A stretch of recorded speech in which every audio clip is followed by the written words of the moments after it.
Hey, what's up, Roxstars? It's Rox with a little bit of talk about what's at the top of the blog, so let's get to it. I say I'm gonna take some time off, y'all. All the cashiers, they was like, somebody stole her truck. It was like you could hear it all throughout the store. This Rox coming to you today with a review for Love and Marriage Detroit, Love and Marriage Huntsville, our book 4, Real Housewives of Atlanta. Let's get to it, shall we?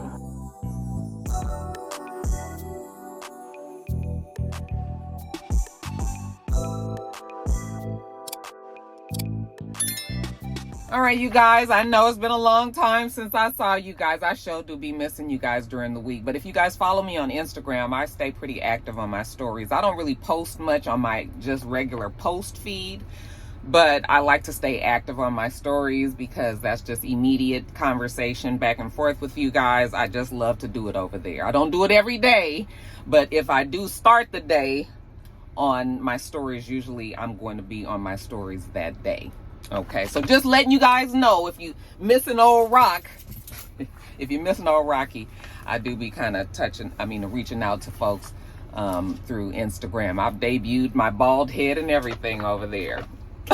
Anyway, you guys, first story up today. Let's get the serious stories out the way first. I know what's going on in the world today, you guys, and I'm not talking about it. I'm just not. Okay, let's talk about 9/11, which is what today is. Where were you during 9/11? When it happened back in 2001. I had just had Jada in March earlier that year, and it was an early, I don't know what morning it was, but it was about 5:30 in the morning. Mr. was on his way to work, well, about to leave the house to go to work, and he woke me up and he was like, Roxanne, he said, look at this, a plane and crashed into the World Trade Center. And I was like, really?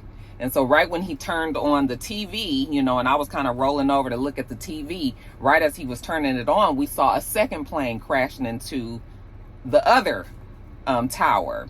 And when we saw that, we both knew immediately that, oh no, this is definitely an attack. Like, there's no way that one of these planes, these commercial airliners, could have gotten that far off of the track, off of a path, and end up over the skyline of New York City. There's just absolutely no way that plane should have been where it was, So when I saw that, I was like, this is not good. So we're watching the plane, the planes in the building, and the building's on fire and everything. And then when the actual building started to collapse, I felt like that was when my heart sunk into my stomach. It felt like everything collapsed at that time, because I just could not believe watching that.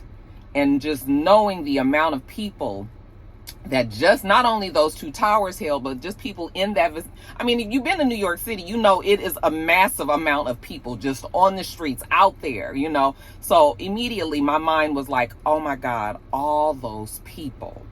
That's all I thought. And I was like, this is definitely attack. It gave me such anxiety because I could not believe that that this was really happening. Up until then, I had never seen that large amount of hate for Americans. Like, I had never seen anything that expressed somebody's extreme hate for, us as a country, or just for a human being, period. Like, I just didn't understand that somebody could be that hateful to do something like that to just thousands of innocent people. So it just really threw me into like this mental tailspin. And I started to think like, God, why would I have kids in a world like this? Because that whole day, all you did was you were glued to the TV. And you started to see the stories of people that, survived it, people that were in the middle of when the dust was going all down the streets, running down the streets. You saw the people covered in all of the dust and the, might have been bleeding, might have gotten hurt from debris falling from the sky, all kind of things. I also remember seeing the people on those buildings jumping out of the windows. Like, I'm literally watching TV of people jumping out of the buildings because they were on fire and they were afraid that they were going to get burned up. So instead they just decided to jump. It was just a crazy day. And it turned me into almost a crazy person. Like, my anxiety shot through the roof. It got so bad that I had to really lean on the church, like really, really, really. And even that didn't seem to soothe me. I knew I needed some medication. One, because my anxiety was through the roof, but also because I had just had Jada, and I didn't have, like, so with Joe, I had really bad postpartum depression. Okay. It was almost like postpartum psychosis, I always say. And I did not want that same feeling to happen with Jada, because I didn't have those feelings when I had her. You know, she was an easy baby. She didn't cry. She slept immediately through the night. You know, Jada's always just been that easy child. So, not anymore. But as a baby, she was. The anxiety that I was feeling, I didn't want to have that anymore, because I did so well with Jada, you know. So I ended up going back to the doctor. I had to get on anti-anxiety medication. I think I was like on Lexapro for some time. That's why I always tell people, if you need medication, bitch, take your ass to the doctor. There's no problem with it. You ain't got to stay on it for the rest of your life. But sometimes your anxiety and the things that you are going through mentally, it will take over, and it will make it hard for you to get past it. Okay? Like, that anxiety can take a hold. Like, I'm almost in that same anxiety filled space that I was years ago because of everything that's going on in the country. Like, just foolish craziness. It's such a dark place right now, and but yeah, that was a tough time. I mean, I did balance back out, but you know, our country has never been the same since 9/11. It changed the way that we fly. It changed the way that we travel. It changed the security of this country forever and ever. Maybe you guys can tell me where you were doing 9/11. Let's hope that we never have to deal with something like that ever again. I mean, that was just a traumatic thing. We actually had, at my job, since I work with, you know, fire and the police department over here, they always have a big memorial, because we had a couple of fire department people who went up there to New York who actually lost their lives. And so they always have something here. So anyway, that's it, you guys. I just wanted to just talk about 9/11 a little bit, you know, just to get a little bit I just can't talk about politics, you guys. I just can't. Okay? All right. But pray for our country. Pray for our country. Let's move on to the next story. Tyler Perry's accuser, Derek Dixon. Did you guys see that he did a video interview with Lindsay, what's her name? Lindsay Davis Dixon on ABC. You guys know that she also does, like, when David Muir is out for his World News Tonight, you know, she'll come in and fill in for him. You know, she's a black girl, kind of looks a little bit, she doesn't look like me, but she's like my complexion. I think she kind of wears her hair like this, you know, Babiana. He sat down with her and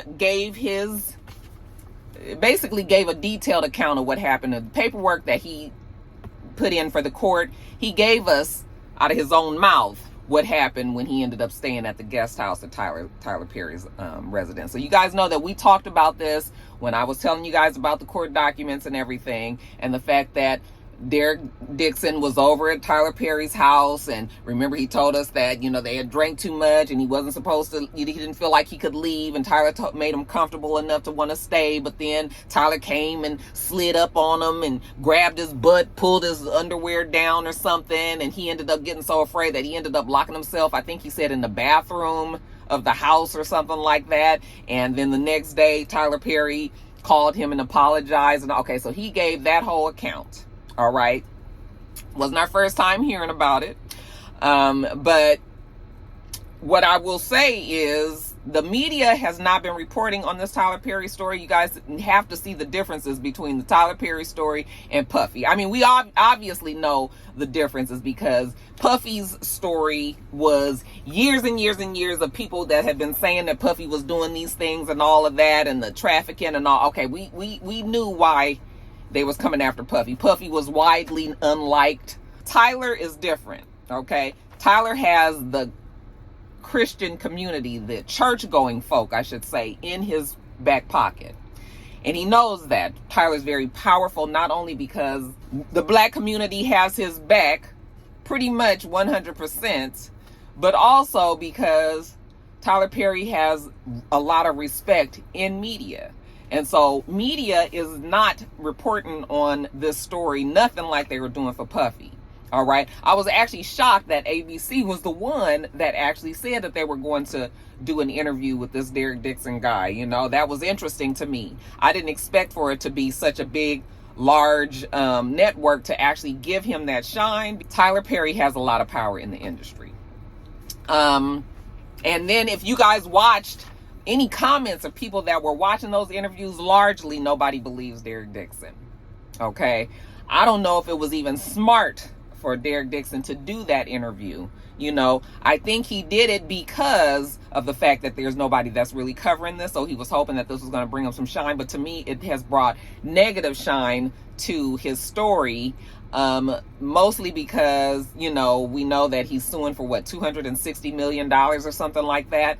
And it just, people start to believe that it's just a money grab, that he is just coming after this powerful billionaire, yet another black man, that people, you know, that has been the narrative that has been out there. And, you know, when we talked about it, I told you guys, like, I don't know if Tyler did or didn't do it, but I can see the likes of a Tyler Perry doing something like that, saying those things, you know, doing what he did. But we also know that Derek Dixon was going along in hopes of getting what he wanted, which was that TV show that Tyler Perry had produced. I told him that he was going to produce for him. And, you know, he was getting some benefits out of this too, which makes the story way more murkier, because Tyler Perry was giving him raises on the show and, you know, made it clear that everybody else was not getting paid what he was getting paid and all of that. So, yeah, Derek's story is not cut and dried either. Derek was kind of dabbling, swinging the, you know, dangling the little fruit in front of Tyler Perry's face, because he knew that Tyler Perry liked him like that. And instead of just shutting the shit down 100%, he kind of, you know, he was kind of in that, I'm gonna just let him keep on saying it. As long as nigga don't touch me, don't try to do nothing, I'm gonna just keep on letting him send me these pictures and say these things to me, just so that I can get what I want. So that's kind of what it looks like on both sides. I think Tyler Perry, being as powerful as he is and all that, it probably is hard for him to understand that no means no. Okay. And maybe he just, you know, because I'm so irresistible. Fuck, I can provide you anything. I can give you anything. All right. All you got to do is what I say. You know, so Tyler and him, I can both see how it's happening, but the shit is almost going to look like it's going to cancel each other out, because maybe both of them was wrong. Okay. This is not a criminal case that we're talking about. This man is suing for money. All right. So this is a civil case, which is a lot different. Of course, Tyler Perry is not really commenting on it. You know, he's already said that it was bullshit, that he didn't do that. And so his lawyers are still going to maintain that it's a no comment, you know, other than, you know, we will not be shaken down. All right, this is just a money grab. This man is trying to get money out of Tyler and this, that, and the other. So, yeah, this case, I think, is going to play out differently for him than it did for, you know, the victims of Puffy. And again, Tyler Perry is a very powerful media person. And so they're not really talking about it. They're not talking about it. People is leaving this shit alone. And Derek is fighting an uphill battle. It's going to be hard as hell for him to get people to believe him. And I think he was probably hoping that Tyler was going to settle. But no, Tyler is going to dig his heels in. He done figured out he done read the room. He see how we feel about what happened with Puffy and all of that. You know, a lot of people feel like the shit that happened with Puffy was bullshit and that it shouldn't have been going to jail. I think he realized that. You know, he's going to allow people to say, here's another black man getting attacked by, you know, and that he's just going to sit in that and just, I don't know. I don't see anything bad happening to Tyler in this situation, though. Not until other people speak out. And, you know, again, a lot of the actors and stuff. Like, I was really shocked when Derek Dixon said that he was getting paid more money and that the other actors didn't know anything. I just really wondered if we was going to hear about the other actors that might have been salty about it. But see, they not going to say nothing because they still have to work with Tyler. They still have to work out there in them streets. Okay? So even though they might feel a way about the fact that, you know, Tyler gave preferential or, you know, treatment to Derek Dixon, you know, they're not going to speak out. So like this story is it would take a lot of people to just be like, okay, we all going to get together. We going to say something about Tyler. But up until now, ain't nobody doing that, because Tyler is, even though he put out the bullshit shows and the movies, people love those bullshit shows and movies and they support him. And that's what that is over there. But yeah, child, I saw him on that interview. I was like, Derek, I don't think this gonna work out the way you think this is, baby, because you know the question is always gonna remain like, nigga, why you kept on going around him if you knew what it was? Okay, so there's that. But you guys let me know if you guys watched the interview, what you thought about it. Did it change your mind for or against Tyler? You know, I think Tyler is going to weather this storm okay, but Tyler can't take too many more of these stories start to come out, you know, because it'll start to take us back. You guys don't really remember, but Tyler Perry was going through they used to say a lot of things about Tyler Perry back when Boondocks was on, when Aaron Magruder, remember all that episode when he had that episode and everybody said that it was about Tyler Perry. And you know, over the years I've heard from people that I know that might work in the industry, or people that I've heard things about Tyler Perry like a lot of people have, you know, but none of that stuff has been, you know, it's almost like urban legend, but you know it could probably be true, you know, but nothing's been confirmed and all that, but it's just out there floating around and all. But you guys just let me know what you think about it. Let me know what you think about old Derek Dixon. I don't think this case is going to, unless something extreme happens, I don't see this case turning out really for Derek the way that he thinks it is. Okay, but we'll have to see. And when we know more about it, I'll let you know. All right, let's move on to the next story. Oh, Kelly Price. Okay, see, listen. This is what happens when you say a motherfucking name 3 times, they show up. Okay, Kelly Price was over there minding her business, and then, you know, she posted an outfit of her singing on some stage, and I guess some of my sisters out there had a few things to say about Kelly, so you know what? Now she on a fucking rampage. And see, that's what happens when you disturb the beast. So now Kelly, you know, she's responding to people in her comments, and she has decided to throw the whole cast of Sunday's Best, you know, her fellow co-host from that show, kind of threw him under the bus. Okay? Yeah, that's Kelly. That's classic Kelly for you. All right. So apparently, you know, last week when I was talking about Kelly, you know, and how she went off on everybody, and it was like, kind of give Kelly a break, because damn, it is kind of hard when motherfuckers just talking about you all the time and you ain't even did nothing to them. Like, goddamn, like, you don't have to come to my page and say some shit. It's fine if you ain't feeling me like that, you know, but it's different when you comment on somebody, like if it's on a shade room post, as opposed to actually going to their page and going out of your way to say something to somebody. Like, you know, that to me is unnecessary. So one lady said in Kelly's comments, I know this is not Sunday's Best Kelly Price acting like this, or something along those lines. Okay. And Kelly saw that comment and she said, please, you worried about Sunday's Best, girl, honey. Everybody on Sunday's Best was sleeping with somebody's spouse. They was either sleeping with somebody else's spouse, they was messing with little kids, little boys. Okay. They was fucking each other. Like, she blasted all of them. And if you guys can remember the hosts of Sunday's Best, most of them was married. Okay, let me go down. So we had back in 2009 through 2020, which is the time that show was on. We've had guests from Mary, you know, Erica and Tina Campbell. We had BB and CeCe Winans that was doing it. Donnie McClurkin was doing it. Yolanda Adams, Kim Burrell, Jonathan McReynolds, Kiara Sheard, and a whole bunch of other people. Okay, Kelly Price, we know that Kirk Franklin was like the ultimate host. They were the judges, I should say, and Kirk Franklin was the host. All right. She didn't say no names, but she generalized in a lot of things by saying that they were sleeping with spouses, you know, meaning that extramarital affairs, and that, you know, somebody was gay in there, which I'm sure we've maybe thought maybe a few of those people that I named were or were not gay, you know. So the fact that Kelly like blasted and just threw everybody under the bus, I was like, damn, Kelly. See, that's the thing. Those are the reasons why people don't really like Kelly. Because them people was over there minding their business. Ain't had nothing to do. And the fact that she's so mad at this woman for saying that she threw all them folks, told their business of what they was doing. Because, yeah, I'm sure that there was a lot. It be all kind of shit going on these shows and, you know, in production and all that. It's always something going on. Okay? So she probably wasn't lying. But damn. Why you had to do that, Kelly? And you guys know Kelly, when you fuck with her, that she just...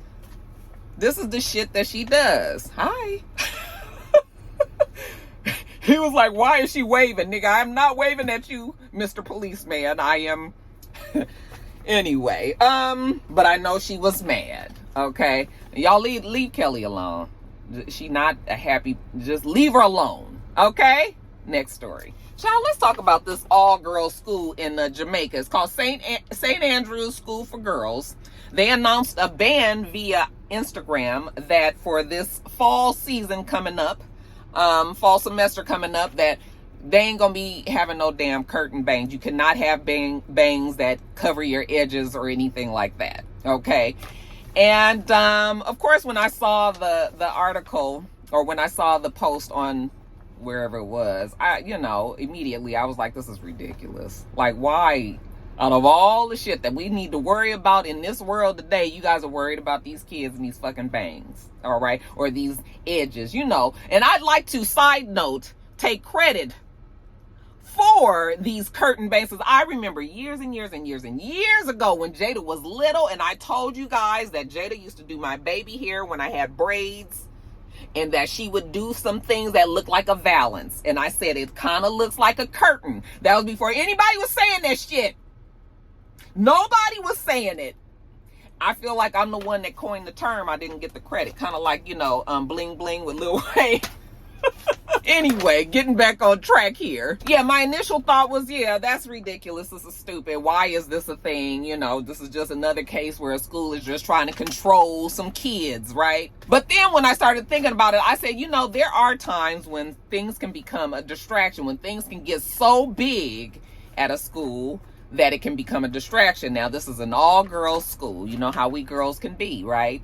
And you thinking about these girls who have these bangs, and maybe some of them look better than others, and maybe some people don't have edges, and I can see how maybe these curtain bangs can become a distraction, all right? But I'm gonna need more of the story, because what happened? Are the girls so worried about how somebody else's bangs look that they can't even concentrate in class? Are they talking about somebody? Is somebody being bullied about these bangs? Is it becoming almost a status of however good your hair looks? Is it becoming so much of a distraction in the classroom that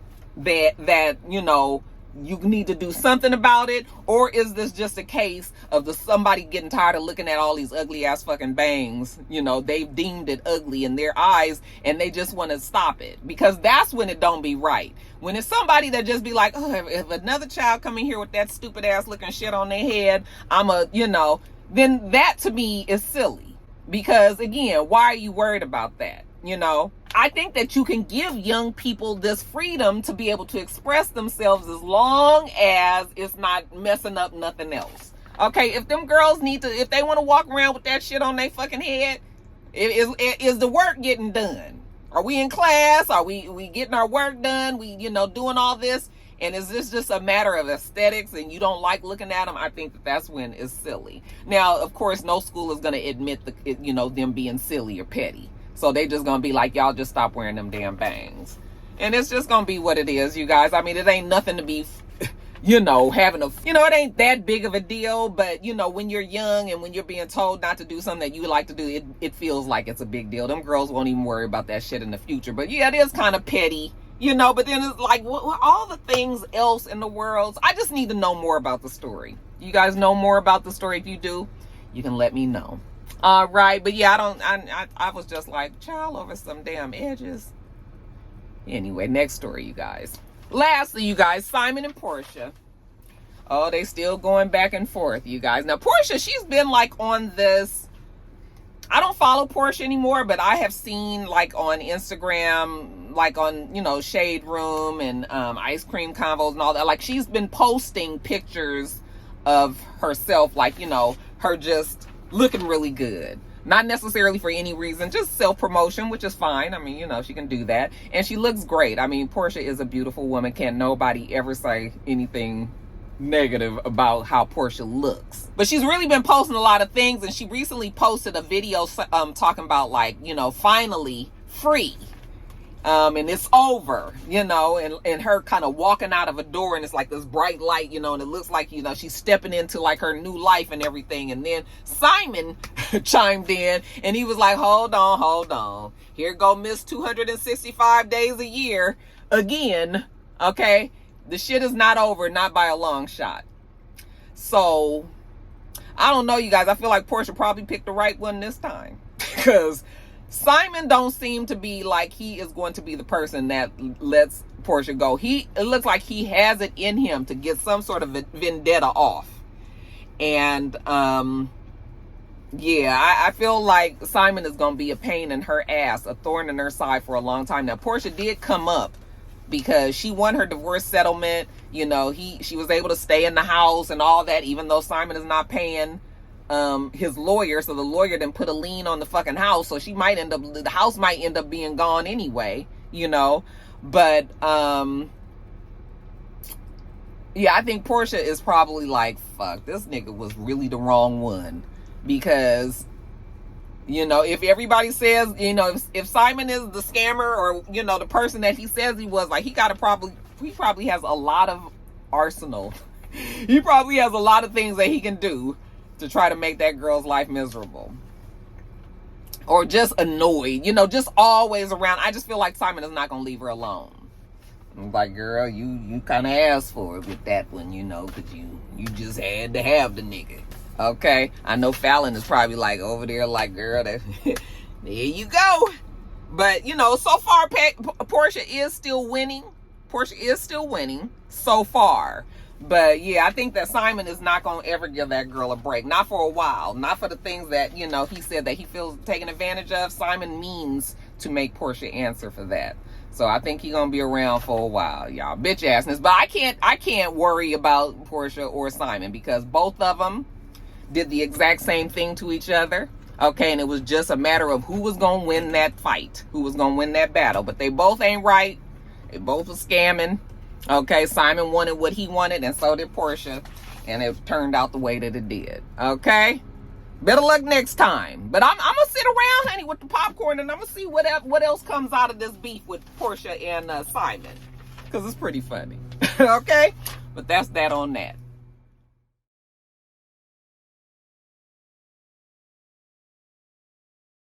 All right, you guys, that's that. I'm going to get on off of here.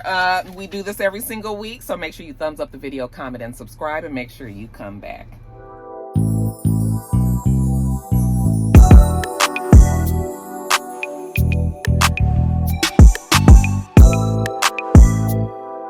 Until next time, Roxstars. Bye.